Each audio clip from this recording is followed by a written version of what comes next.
Welcome to the last of our set review videos for the Arena Sealed League Crimson Vow set evaluation. I am SpaghettiMitch, And I'm Bilby. and the last video here is going to be the colorless cards, the lands, and the rare and mythic multicolored cards. The first Super one we got fun. here, yeah. So we got the Blood Servitor, it's a 3-mana 2/2 artifact creature construct, and when it ETBs, you get a blood. Yeah, this guy, if you need to throw it in your deck, it works. You get a blood token, so that is somewhat useful if you care about it. It's a 2/2, but it's overcosted. I think I've played once or twice, maybe. I threw it in my decks earlier in the format quite a few times just to get extra blood, but I haven't found it making my final decks very often. There's often just like a colorless card with the set's mechanic on it, and this is the one. It has extra dollhouse synergy because it's a construct. Oh yeah, I guess it gets pumped by just having a dollhouse out there. Well, it pumps all your other tokens because they're as big as the number of constructs you have. Hmm, But very besides niche. that, niche rare synergy. It's like C I minus think, or so, I'd say. yeah, I'm gonna just give it maybe a D plus, like just because I don't often Yeah, it's around even there. grab it. If you Maybe, probably reach a C minus if you really want blood, which some decks do. yeah. All right, our next card. Controversial one. Very controversial card. This is the Boarded Window. It is a 3 mana for a.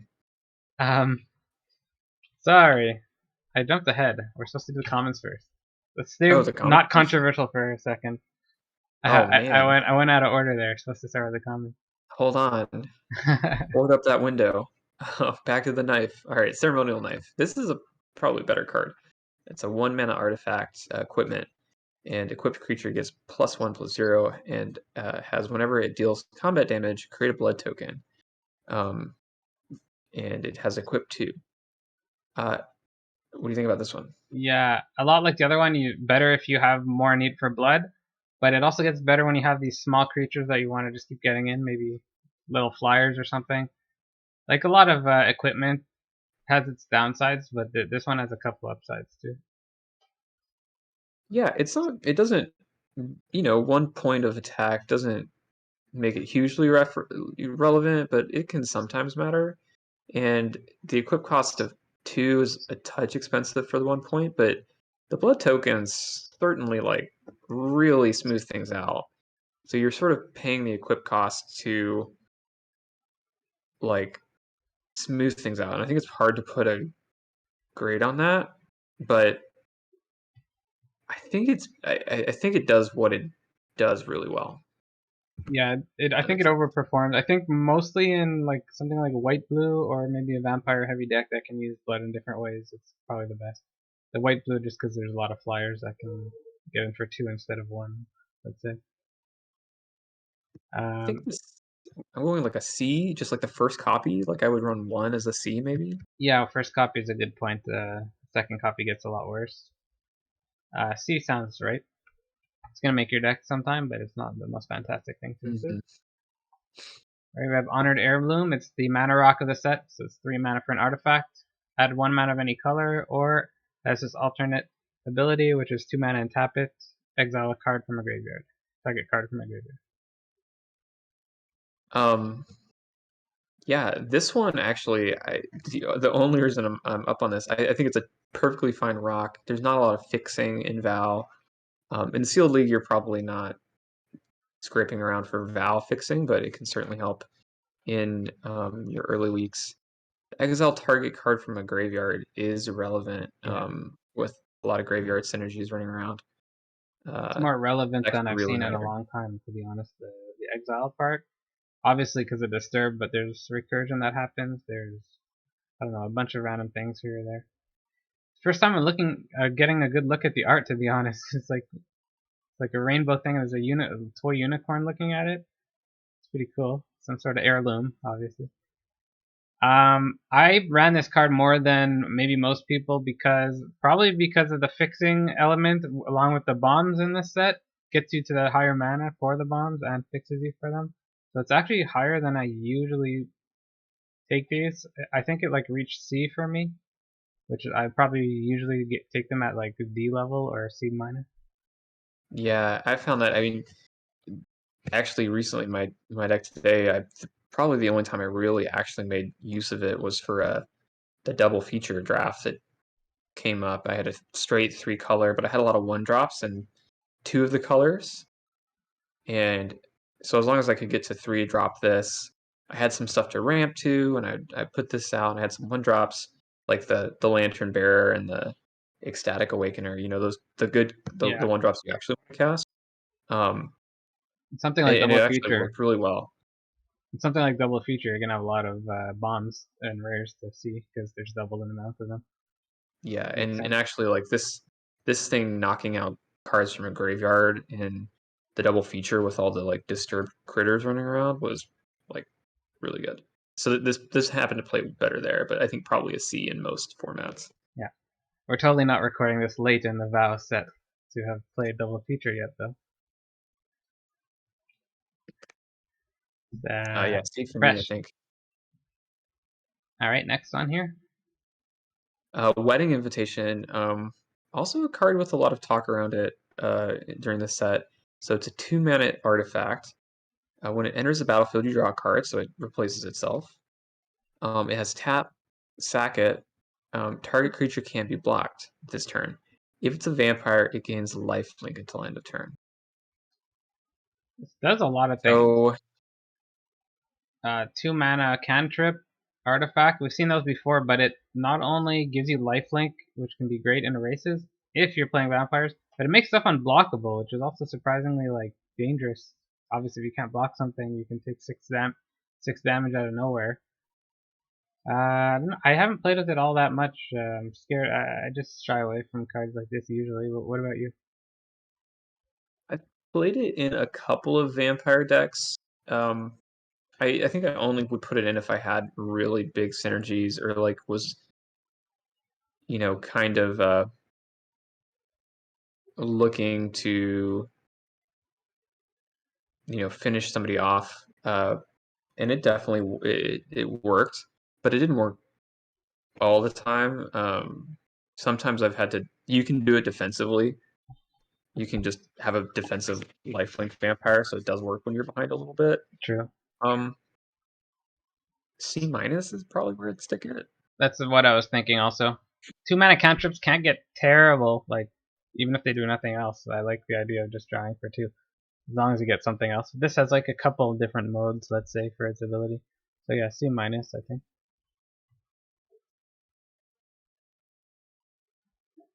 Alright, we're done with the comments here for our colorless. Now we have the controversial card. It's a boarded window, which is an artifact. Creatures attacking you get -1/-0. And at the beginning of each end step, if you were dealt 4 or more damage this turn, exile boarded window. I love the flavor of this card. It's like a zombie video game in a card in Magic the Gathering, You might which say is it's fun. also good for the board. I don't think that's a coincidence. Yeah. A boarded window. I don't think it's very good. I it's played a couple times against me, and it's kind of slowed me down a couple turns. It's I may have had it. I can't remember if I ever lost to it. Um, I know some people try to do the like board window lock, like play multiples of these. I don't know if that's viable. Then they do some 5 damage red spell to your face. Does that even exist? I don't know. Yeah, But it's I played this quite a bit at the beginning of the set, actually, but I know it's bad, but it won me games. I stopped playing it because I heard it's bad, kind of, but it won me games sometimes before anyone knew what they were doing. It's weird. But I think it's fine in a board where the opponent's trying to flat out 1/1s, and that's not much more than that in terms of when you want to play it. Yeah, I'd give it a sideboard grade probably. Probably D minus.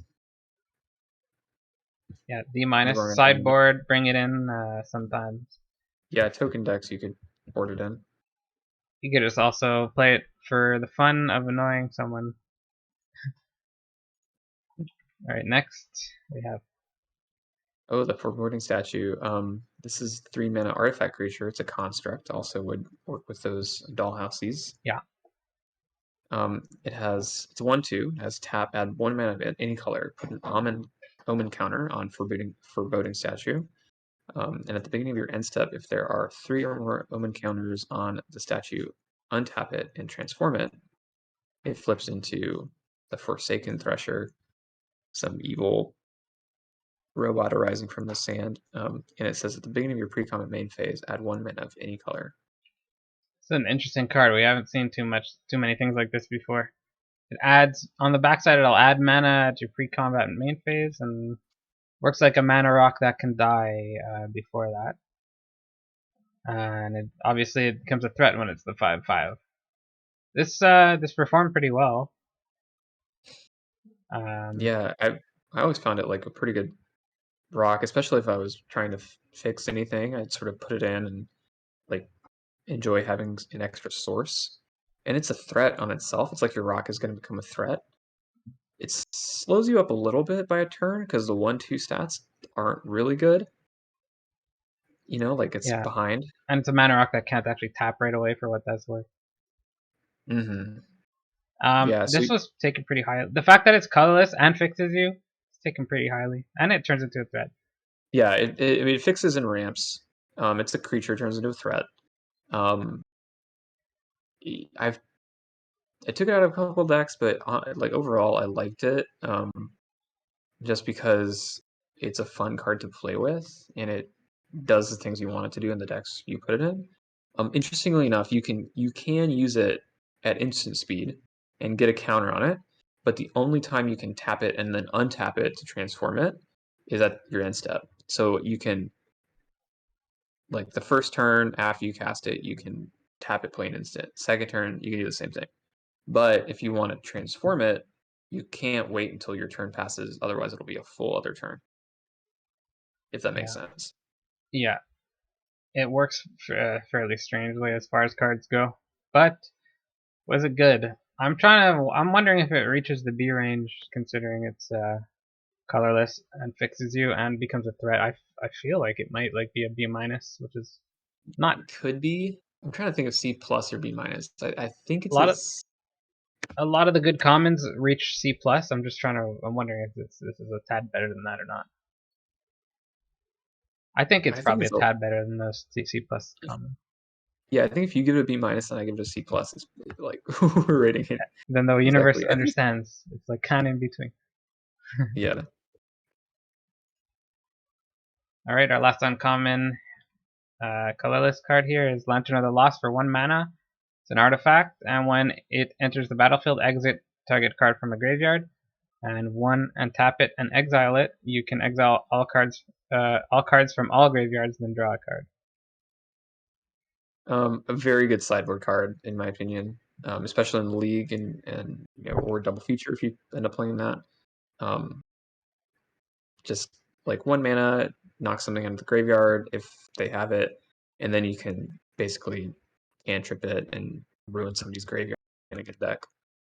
At worst, it's like the Invitation, where you get a card back for 2 mana. You can pay it in installments, but it's got more going on than that. That's the at worst, but yeah, obviously they always print cards like this for the sideboard for graveyard hate. I feel like it's quite common they do that.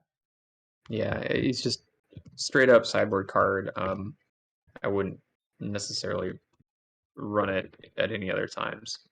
Yeah, it's like D minus or so if you're just putting in main board to try and not to ever have it in your main board. But yeah, it has extra value, as we said. Graveyard hates like the heirloom. It's like we were saying on the heirloom is better than normal here. Yeah, I mean, I think a little bit more of the mid decks were heavy graveyard, but yeah, there's certain matchups and you just like absolutely want this. So probably C plus, sometimes even a B minus if you're really struggling against their graveyard. Yeah, I can agree with that. Let's see here. Okay, we have 2 rare artifacts. Yeah. This is, I think, flavor-wise, one of my favorite cards of the set, the Dollhouse of Horrors. I think we lost your camera. Is that possible? Oh no. Let me check.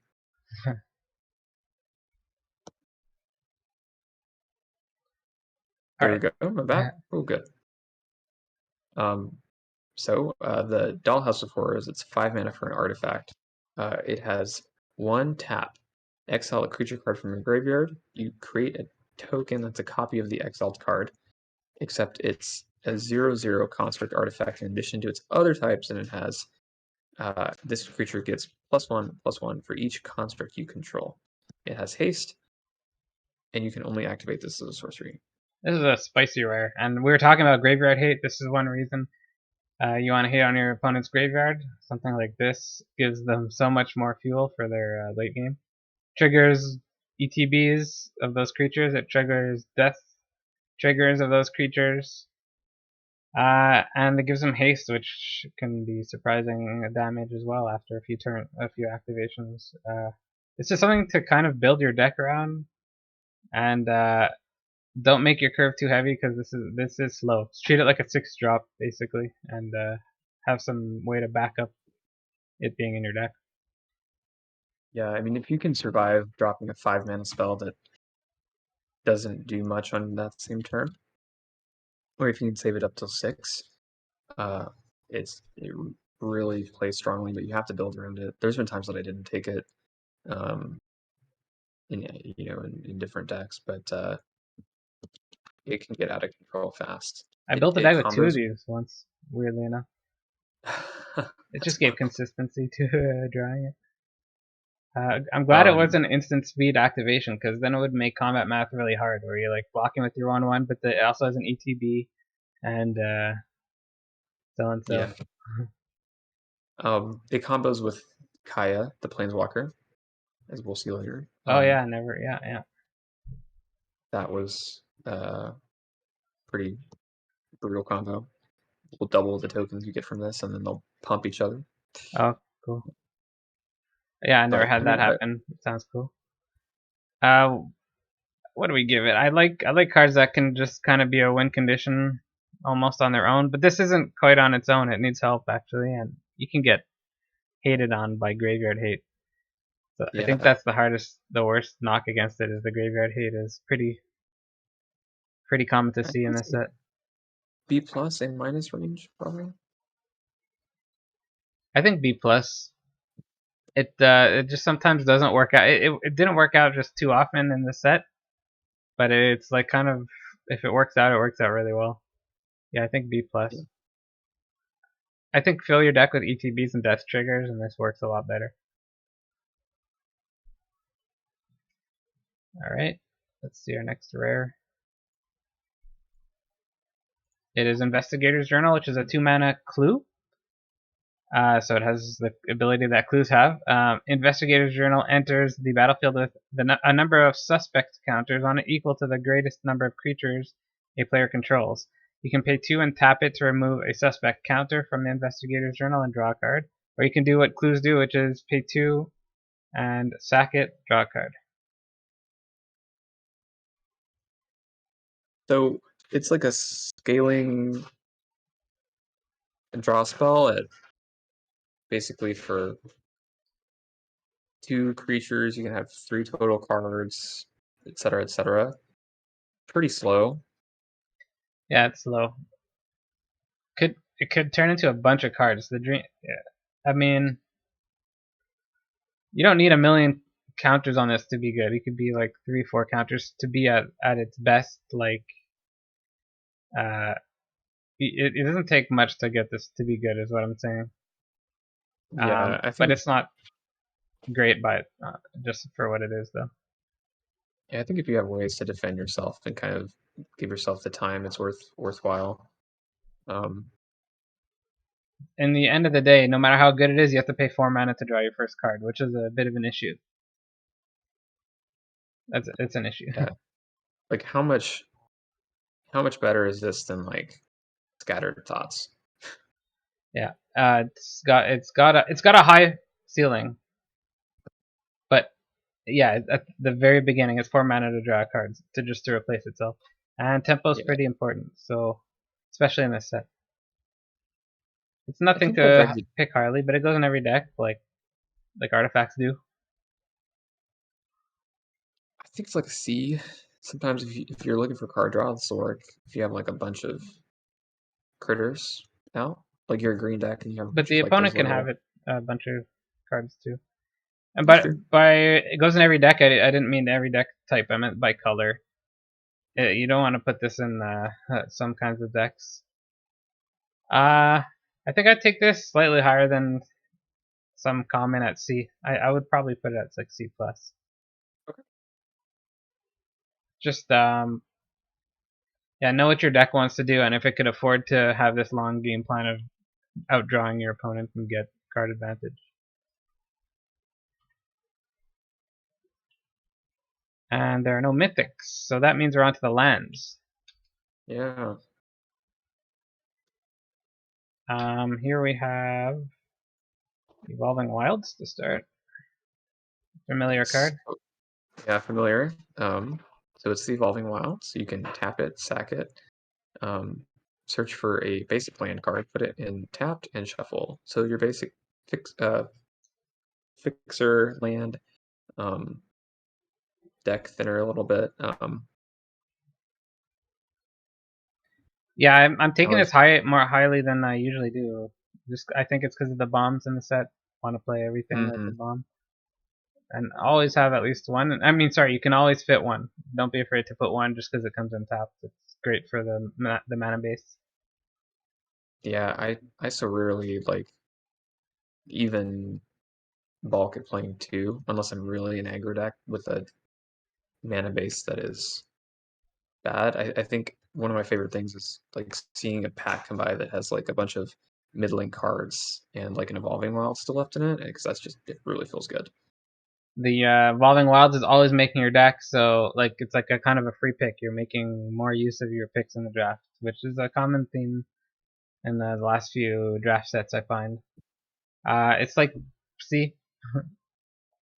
I'd say it's near C plus in my mind, but I'm probably taking a C plus common above this. So Yeah, I mean, I think I put it at C plus because I like replacing a land, making it a little bit better. That appeals to me. yeah, I could But see that. I let them go by if there's something else better for sure. So the next we have a 5 land cycle at rare. I'll just go through them quickly. We have Deathcap Glade, which is black green. We have Dreamroot Cascade, which is the Simic, blue green. We have Shattered Sanctum, which is Orzhov. We have Storm Carved Coast, which is it? And Sundown Pass, which is the Boros land. They all come in tapped, unless you control 2 or more other lands. So if it's your third land, it's just a regular land. Did you have any And kind of play with this that's relevant? so I mean, limited wise, I think you're not first picking fixing. If they come in and it's in your colors, it's a good pickup. Um, I really like this land cycle as a land. It's a good land, For but constructed, it's great. They're in the constructed decks. yeah, I mean it's good for commander and historic. It's just like really good because anytime you draw past your first two lands, it's a duel straight up. Yeah. Except it doesn't have the types, so you can't fetch it. Like the normal land cycles at rare, it's like C minus level pick wise. Can Hmm. help you fix a little bit. Not high priority, but it's cool to get one in your colors or if you're trying to splash. Not much more than that to Yeah, it. feels better in paper. I think I opened one of my Midnight Hunt pre-release, the black red one, and I was like, ah, Are they yes. selling for a lot or what? The what? Are they selling for a lot? And I think they're like you can get them not terribly expensive, but I think they're like right around like $3 to $5 depending on the color pair. ah, Um, the extended art ones look really cool. Like they've got really good art. well, I actually haven't cracked the paper Vow pack. Our next line here, Vampire Land. This is the Voldaren estate. It's a rare land. Comes in untapped. You can tap it to add a colorless. You can pay a life at any 1 mana of any color. You can spend it only to cast a vampire spell. So I think that means you can only tap to add Mardu colors. I'm pretty sure there's no Probably. Yeah. blue vampires. I mean, Red, in this green set, yeah. vampires. In this set. Yeah, I'm just trying to think of it at all. But you can also create a blood token for 5 mana, and then if you have tons of vampires, it costs 1 less for each. Oh, so if you have Thoughts on 5 that? vampires, it's free. Cool. I never actually played with this. Obviously, it can go in a vampire deck. I don't see any drawback, too much of a drawback at all. Just the colorless land, but the ability to get cheap blood potentially, or even slightly expensive blood, is something you don't mind having on a land. Yeah, I think the opportunity cost of this is really low. Like it's very unlikely to hurt you, even if you're, even if you have to pay the 1 life. Like that's not that much of a cost. Yeah, not too much more to say. I guess it's like a C, something like that. I'd Yeah. say. If you're not in vampires, I guess get away from it completely though, because not really doing much there. I mean, how badly does it hurt? I mean, it's 5 mana. Like if you just have nothing else to do, does that help? It's not Uh, exactly. Like would you play this in a random deck at all? Is it worth the colorless? Actually, yeah, it's possible. It's possible I would play it in a random deck. Maybe I'd bump it up to a C if it's vampires, and like D plus or something. Otherwise, Yeah, to be honest. agree Speaking with of that. blood, though, since like the blood hero of the set. Oh yeah, so it's Anya, Maid of Dishonor. It's a black, red, and 2, 4/5. It's a legendary creature vampire. Whenever this card or another vampire ETBs, you get a blood token, so it can give you several. And you can pay 2 to sacrifice either a creature or a blood token to drain your opponent for 2. This is my favorite card of the set for Hey. just reasons of art and like name and being good. Same for me. Being This wasn't fun even with. discussed earlier. It's one of my favorite cards of the set. Oh, really? Me Yeah, too. Nice. it's like good flavor. It was in my league deck. That's one reason, and the burst damage you can get out of the ability is serious. You can just because you can drop it down and sack. You know, if they have no other way to block this, remove it, you can, and you're close enough, you can just sack, and knock them off. Anya herself is like sitting on the couch, drinking blood, totally disillusioned with the wedding, which I love, just flavor wise.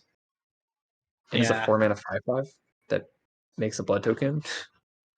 yeah. I've seen games where you think you're winning, and this like brings it not only close, but you can just lose out of nowhere. It just takes like 4 things on the battlefield between blood and creatures, and if the opponent's at like not too high of a health total, it's like you just switch the game completely. Yeah. It's one of the better rares, although there's tons of really good rares, so it's not saying that much. I think I would give this like A minus. Not at that I have to remove it right away or I lose level, but it's got serious potential. Yeah, I like it just straight A. It's always like people target it so quickly. Okay, so that's Andra. Now we got Spirit. Yeah, so this is Dorothea, the Vengeful Victim. It is white and a blue for a legendary spirit 4/4. So 2 mana 4/4. That is also flying, but it does say when Dorothea attacks or blocks, sacrifice it at the end of combat. So it's a 2 mana 4/4 that has 1 combat swing. But it does have Or Disturb block. for Or 1 block. white and a blue, or block, yeah. And it disturbs into Dorothea's Retribution, which is an enchantment aura. It is a enchanted creature, and it says, whenever this creature attacks, you create a 4/4 white spirit token with flying that's tapped and attacking, and you sack that token at the end of combat. It's exiled if it gets put into your graveyard. Yeah. There's a card called Geist of Saint Traft, which came from an earlier Innistrad set. I didn't play with it, but apparently, maybe it was popular in Standard at the time, but this is kind of like that. It created 4/4 flyers that died at the end of turn. So this is kind of a throwback to that. What do we think of it? 2 mana 4/4. This is like one of those things you kind of want in the graveyard, although it's fine to just have it early. Once it's in the graveyard, though, if you could put this ability on an invasive creature, that's where it shines. You need your creature not to die once you've buffed it with the back of this. Yeah, I mean, I think it's like I think it's baseline. It's like 2 mana, deal 4, right? Like you're gonna deal 4 to a creature. It's probably gonna kill something. Yeah, they don't want to swing their 3/3 into this, even if this does die. It's just not even a good deal. Because you're gonna get something back, and you'd rather have it in the graveyard, so it's generally gonna be a bad trade for them. I don't think this is fantastic in terms of a rating, but yeah, as I said, an invasive creature, like a bunch of flyers, or I mean, I know Gutter Skulker sucks, but that's wait, is that I think Gutter Skulker can die if you attach this to this, because it's not attacking alone anymore. I think. Oh, it is attacking alone, but then it triggers. I'm not even sure. It would make it unblockable because Gutter Skulker is worded weird. I remember we had this big discussion because it's if this creature is attacking alone, basically it counts its like current state. So it says like if it's attacking alone, it can't be blocked. So But it it's can not be if blocked it if attacks you alone. put this on it. Here's what you're saying. It's a non-bow. Yes, I think it's a non-bow. All right. So because Yeah. it's a Gutter Skulker can't be blocked as long as it's attacking alone. So once it has something else attacking with it, Yeah. it is no longer attacking alone. Yeah. It's not a If it trigger said, that like says cannot be blocked this turn. It's like yeah, okay. So non-bow there, but any small flyer or something that they're not able to deal with, or any attacker that they're not able to deal with, this is obviously +4 damage to it. Not the highest pick, but if you're in this deck, yeah, I'm gonna be going for it. It's probably like B- for me or something like that. yeah. I mean, I think it's a slightly better upside. I think C plus to you said B minus. Yeah, Yeah, I think B minus is where I'd stick this. nice defensive, but only one shot defensive, which is not amazing. So, Mhm. on the front, that is. Next card is quite a bomb.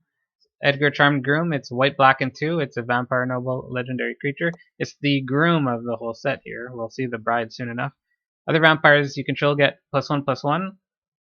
It is a 4/4 itself, and when it dies, it returns to the battlefield transformed under its owner's control as a Edgar Markov's Coffin, which is a legendary artifact, so it can get abraded. At the beginning of your upkeep, create a 1/1 white and black vampire creature token with lifelink, and put a bloodline counter on Edgar Markov's Coffin. And if there are 3 or more bloodline counters on it, remove those counters and transform it back so it comes back as Edgar buffing the vampires. And this thing's super hard to deal with. Like, it just doesn't go away unless you specifically can kill it and then have artifact removal or exile it. Or you can exile it. Yeah, Like but Bleed Dry. there's how many? Yeah, like Bleed There's Dry. It's not too much. I mean, yeah. there's some. Usually, I think you're 2-for-1ing yourself if you're getting it exiled. Because I think you have to hit it with something and then bolt it. I've done that once. Oh yeah, bolt it. That works. True. Um, There are ways, but it's one of those rares of the set. I think the hardest part of the deal with this is the life. Like if you get this dead, it starts spitting out lifelinkers, so you can't just like beat them down before it comes back. Because not only are you getting chump blockers, you're getting lifelink chump blockers. It's hard to beat them down yeah, before it comes back. and then when it when he comes out of the coffin, he then buffs all those vampires that survived. Yeah, gain 4 from stacking suddenly. Yeah, I straight up A, maybe. Yeah, I agree. A. It's turned out good. If they got instant removal, then that exile, then okay, but that's not common. Next. Oh, a Ruth. A card that got better and better and better, I think, as set went on. It's 1 blue and a red for a legendary human wizard 2/4. So 3 mana 2/4 for you at the baseline. If you would draw a card, instead exile the top 2 cards of your library instead. You may then play those cards this turn. I didn't know she's being haunted by all these demons, but Yeah, she's tormented. the card text actually is alluding to that. The flavor text. Yeah. This card's really cool, very splashable. I think I put it in a werewolf deck for blue. Yeah. This has a weird interaction with blood, I think, because if you discard all your hand to blood, you never draw the cards, which is not ideal, I guess, but it's not terrible. Yeah, but you do. It just makes it you can't use blood anymore. So if you have one or 2 blood, you would just discard 1 card, draw 2, or exile 2. Play them this turn. You would have to play them, so you don't get them in your hand. But this Earth card has been good. Yeah, it's very strong. I think it's more close to it's like A minus. I was gonna say B plus, but it's like A minus if we're being fair to like all cards and all sets. It's not one of those bombs of the set, as we said, but it's in any other set we give it something like A minus for sure. I think this is an A minus. All right, next up is Grolnok the Omnivore. It's blue, green, and 2. It's a legendary creature frog. Whenever a frog you control, it's a 3/3, and whenever a frog you control attacks, mill 3 cards. Whenever a permanent card is put into your graveyard from your library, exile it with a croak counter on it.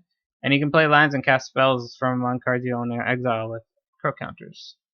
I mean, say whatever you want about Val. I enjoyed it. I mean, it's just these like multicolored rares are just super fun. Gorlok is cool. It's a frog. For all those Commander Frog players, it is interesting because you can definitely get some crazy card advantage with this guy. Because it exiles stuff on its own attack. Yeah. But it has to survive. At the end of the day, it's a 4 mana 3/3 that it only gives you card advantage if it attacks and survives. So it's not too much. I mean, a lot like the color pair, it kind of didn't live up too much. Yeah, it was. You want to mill yourself. Right. The idea is you want to play this with mill cards so that you get the card advantage, but the deck just doesn't. Yeah, it mills it by itself, but I think it's not good enough if you just rely on that. Yeah, if you have mill synergies, which in Val you didn't actually have that many, or that many good ones, then this card just becomes like a straight up advantage engine. But if you didn't have the ways to get to mill stuff, then it is not good. Yeah, I don't think we can rate this very highly because the deck it's not too high of a pick. So I think it's something like D plus or something for me.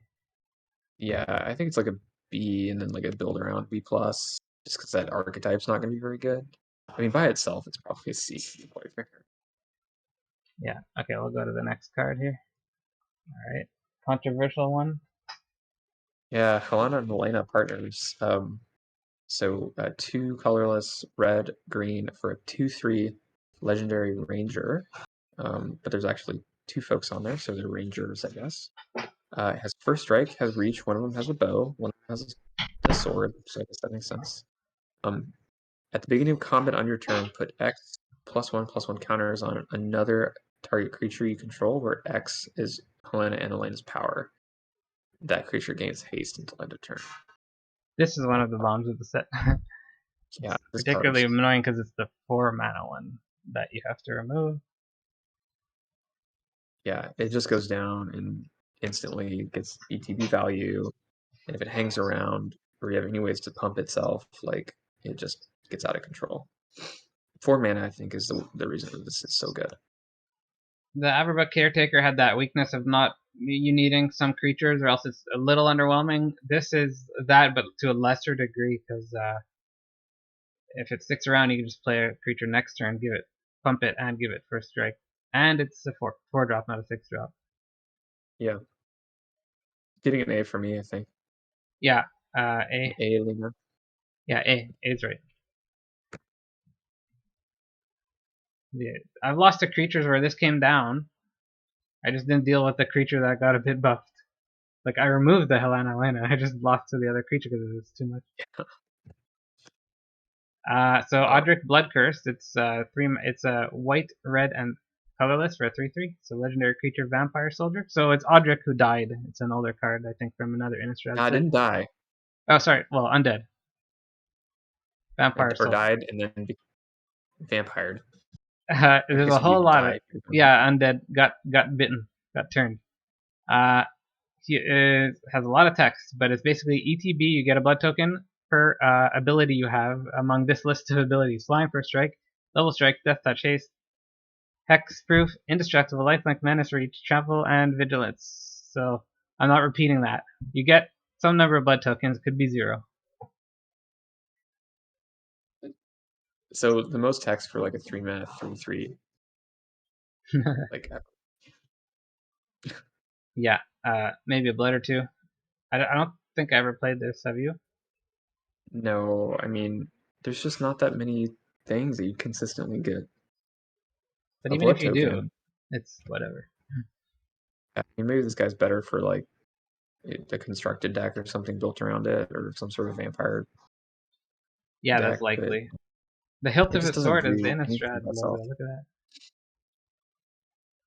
Or not the hilt, the bottom of his sword, whatever that's called. This is like C or something. Probably Yeah, even. like C or C minus even. Yeah, I was gonna say even C minus because it's hard to cast for a 3 mana 3/3. The cast. All right, 3 more rares here before the mythics. Old Rutstein. So Old Rutstein is a 1 black and a green for a human peasant, legendary. It's a 1/4. When it enters the battlefield or at the beginning of your upkeep, you mill a card. If you mill a land, create a treasure. If you mill a creature, create a 1/1 green insect creature token. If a non-creature, non-land card is milled, create a blood token. So it's some mill synergy possibilities, mill payoffs. Not payoffs, but it gets stuff in your graveyard, and you kind of randomly get this way to ramp it / fix a little creature on the field or a blood token. Basically that, and it's a nice defensive-ish card. Yeah, I like this guy. He's, I don't think he's like a slam. You might not slam him as a first pick or try to splash in, but he generates a lot of value, A lot like especially. Odric, or not Odric. What was the other one we did? A lot like Grolnok. The color pair is not the strongest, so it Yeah, loses a couple points for that. If it wasn't a strong color pair, I'd be more all over this. But it gets some yeah, free value. better in a sealed league. I think when things are, I think I actually had this in my Val sealed league, and played it. Just very happy to just cost stuff. Free value Uh, is hard to deny. I don't know. It's probably something like B minus. I was thinking B minus to C plus. I think B minus. Yeah, Why not? If you're in the market for a 3 mana 1/4 to defend and get you some free stuff, it's definitely worth its weight. Okay, I'll give it B yeah, minus. All right. Rune of Stormkirk is a blue, black, and 1. It's a 1/4 vampire cleric legendary that's flying. And when it ETBs, you can put a creature card from your graveyard onto the top of your library. And at the beginning of your upkeep, so this is every turn, you can look at the top card of your library and you can reveal that card. If it's a creature card with 6 or greater, with mana value 6 or greater, you can transform Runo. And then it transforms into Crothis, Lord of the Deep, which is a 3/5 with flying. Whenever Crothis, Lord of the Deep attacks, create a tapped and attacking token that's a copy of another target attacking creature. And if it's a Kraken, Leviathan, Octopus, Serpent, you can create 2 of those tokens instead. It's a mouthful. Yeah, Runo. So not 10 minutes, and I found a blue vampire. So okay, Voldaren stage. It's on board. Yeah. So this thing in this set is only like never rarely gonna actually trigger the either transforming itself or putting a Kraken on the battlefield. There's just not that many of them that you're gonna have Back of stacking your deck. Biolume Egg, I think, is one. Yeah, Biolume Egg. There is Hullbreaker Horror, I guess. Yeah, rares. I think it's rares besides that, if I'm not mistaken. The monstrosity, the ward monstrosity, I think is actually a crab, so it doesn't work. No. Yeah. But at its baseline, it's a 1/4 flyer, so blocks super well, and generally can just put a creature back on top of your library. So there are you can bombs count to them get as back. scry one. And this thing draws fire like nobody's business. I have good memories of this card in this set because I actually drafted 2 and 2. I think they're both splashing. And I came from massively behind copying the what's it called, the 6 mana 6/6 green card every turn, and I gained a lot of life. Yeah. Besides that, what other 6 drops are there? There's the red one, the 6/4. I'm talking about a common or uncommon. And there's some stuff we're forgetting for sure, but the crab. Blue monstrosity. Yeah, there's not too many that you see, but I think the best is probably the green one. Dreadfeast Demon. Yeah. When you got rares that you want to bring back, just putting it on top of your library is pretty good in that case. Yeah. And anyway, people will kill this because they're really worried about it transforming. Like, yeah. The floor is not bad on this. People. The idea is the floor is not bad on this 3 mana 1/4 flyer that puts a card on top. So for that reason, it's probably can't be too low. I think it's like an A-. I was thinking closer to B. I was thinking closer to B. Yeah, I think just B because often it's just that, a 3 mana 1/4 flyer. You put it on 3. You don't even put anything on top of your graveyard. You still have the trigger at the top of your turn at the start of your turn though, which is funny. You could just by luck get a 6 drop on top of there, but yeah, I mean you definitely need a 6 drop in your deck somewhere to play it. I think. Yeah, I'll give it a B. It's fun to play with though. I'll say that, and I have memories of it. Speaking of not fun to play against, this card saved me some drafts. Tauren, Fist of the Angels, 1 green and white for a 2/2 legendary human cleric that has training. And whenever you cast a creature spell, create a 1/1 green and white human soldier creature token with training. So it having training isn't really that relevant. It's all about the tokens. And he trains all the tokens. He does train all the tokens, and then the tokens will train the other tokens. Yeah, this is strong, especially on turn 3. Late in the game, maybe not so much when your hand's empty, but you build your deck that can take advantage of this. That's pretty strong. Yeah, he gets out of control pretty quickly. I think an A- for Taurens. A lot of the wins with Taurens is flooding the board with stuff, 1 massive attack kind of stuff. And it's not hard to make that happen if you drop him early. So yeah, I think A- is exactly where I put it. Alright, now the mythics. We have 2. We mentioned both of them actually. First one here is Kaya Geist Hunter. It's 1 black white. It's a legendary planeswalker Kaya, and it has 3 loyalty counters. The +1 is creatures you control gain death touch until end of turn. put a 1/1 counter on up to one target creature token you control. The -2 is until end of turn. If one or more tokens would be created under your control, twice that many tokens are created instead. And the -6 ultimate is exile all cards from all graveyards. Then create a 1/1 white spirit token with creature token with flying for each card exiled this way. Not the strongest version of Kaya we've seen, or really, well, she's not necessarily not strong. It's not really synergistic with anything in the set. Except for Dollhouse. Except for Dollhouse. Yeah. I guess Blood. But Yeah. I actually think the -2 ability in some constructed formats could be broken. Like, I don't know, there's probably crazy stuff you can do. It's until end of turn Yeah, if one or because more. if you have divine visitation or the thing that makes twice of them instead. It says twice that many. It doesn't say like one more or something. So something that creates 3 creates 6. I don't know.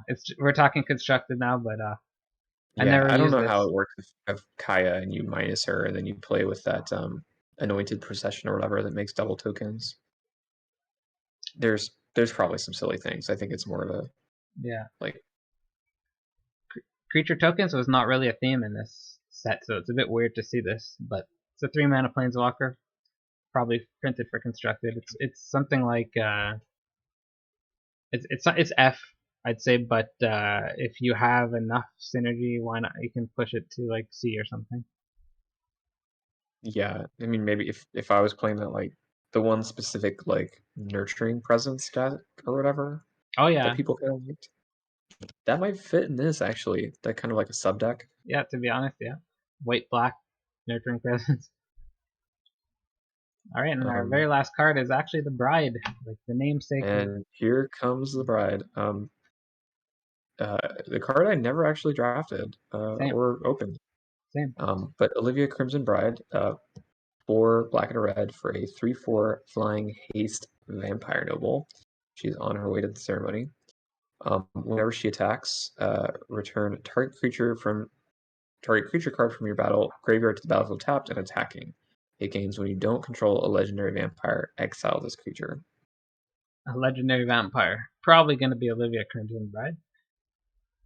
In limited anyway. This card, it is not the strongest rare in the set. If it gets removed right away, you probably still got some value.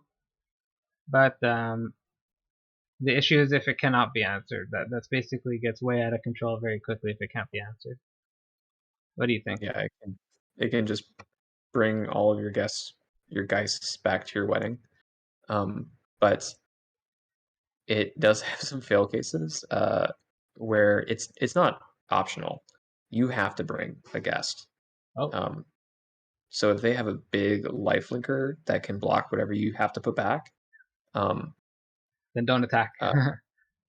this could really hurt you. I think Rich actually in Sealedly got the situation where he kept bringing a Jacob Hauken back Oh, I think I was watching that. because he was attacking into like an ill-tempered loner and he couldn't take any damage. Yeah. This actually is weird too. I just noticed this recently watching someone's stream, but the thing that you bring back, it doesn't get exiled after. It dies again, and then I'm sorry. Well, that's basically what happened with Jacob Hauken, I guess. But it's just like flavor-wise, it keeps like dying, becoming a vampire, dying, becoming a vampire. It's only Livia that gets exiled when it. Yeah. Sorry, it gets exiled when you don't control the legendary vampire. So it's like getting bitten and coming back from the dead several times. Funny enough. Yeah, she can definitely bring. So she can bring Runo, Anya, and Edgar back, and just bring them back. I never saw that happen actually. Olivia's attendance is that? I don't know. That's not legendary. I don't think.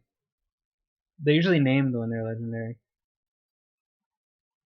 It's the alternate form is named, I think. Yeah, that's just a creature. Yeah.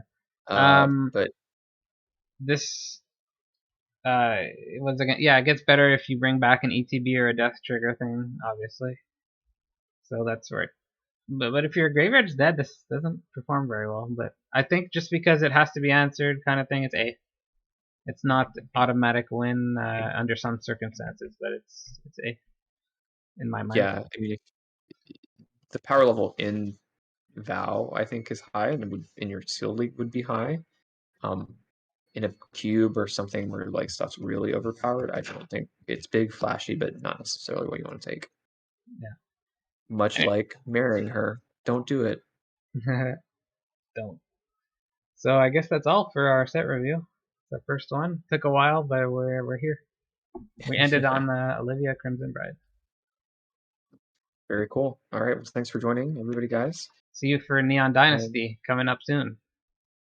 Yeah, we will try to put out Neon Dynasty hopefully a little bit. Yeah, we're gonna get swiftly. used to the cards a bit before we actually put out any videos because we think that's better. Just have a little experience with the cards first. All right, so thank you for watching.